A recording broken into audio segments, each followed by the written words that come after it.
हम पुस्तक मेले में ही हैं, आखिरी दिन है, तो जाते जाते सोनपाल जी से एक और सवाल पूछना चाहता हूँ कि आज के ऑनलाइन के दौर में, चाहे वो अमेजन का किंडल हो, ऑनलाइन मैगजीन हो, उसमें पुस्तक मेले में जो भीड़ दिख रही है, तो बहुत बार ये संकट आता है कि वो ऑनलाइन इस ऑफलाइन को रिप्लेस हो कर सकती हैं या नहीं कर सकती। इसके बारे में आप कुछ बताएंगे? धन्यवाद पांडे जी, बहुत महत्वपूर्ण सवाल है।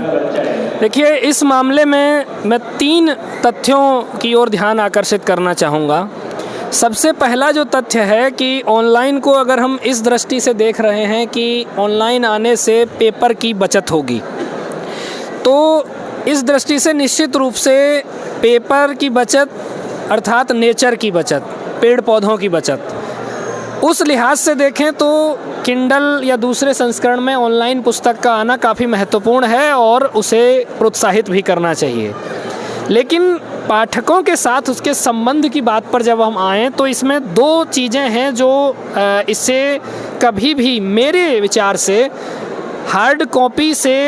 के स्थान पर पूर्णतः स्थापित होने से जो रोकेंगी। पहली चीज़ है टेक्नोलॉजी। इंसान पुस्तक पढ़ता है तो कई दफ़ा पुस्तक में उसे नोट्स लेने होते हैं और वो पुस्तक पढ़ता है, नोट्स लेता है, उस पुस्तक में भी स्टिक लगाता है, अलग भी नोट करता है। अगर कोई इंसान ऑनलाइन पढ़ रहा है तो ऑनलाइन अगर उसे नोट्स लेने हैं, टेक्नोलॉजी ने सब पॉसिबल कर दिया है, लेकिन हर व्यक्ति के लिए वो संभव नहीं है। पहली चीज़, मतलब नए युग के पाठक के लिए संभव है, लेकिन जो पुराने लोग हैं उनके लिए संभव नहीं है। दूसरी चीज़ जो मेरा मानना है, समाज में, लोक में इस बात को पहले इस रूप में कहा जाता रहा है कि जब कोई व्यक्ति किसी भी रूप में शारीरिक रूप से विकलांग होता है, जैसे वो देख ना पाए, सुन ना पाए या बोल ना पाए, इस प्रकार से, तो उसकी किसी दूसरी इंद्रिय को प्रकृति इतना सक्रिय कर देती है कि वो श्रवण कौशल से या केवल दृश्य कौशल से देख करके, महसूस करके भी उस चीज़ को समझ सकता है। लेकिन जब पूरा परफेक्ट इंसान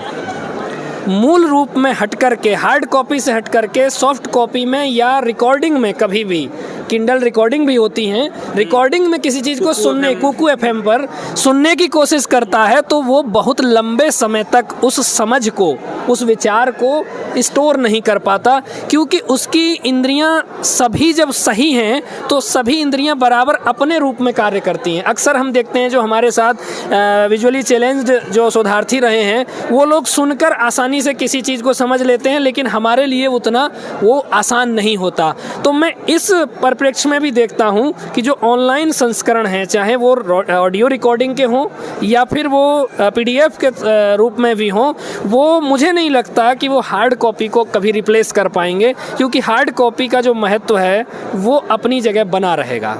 जी,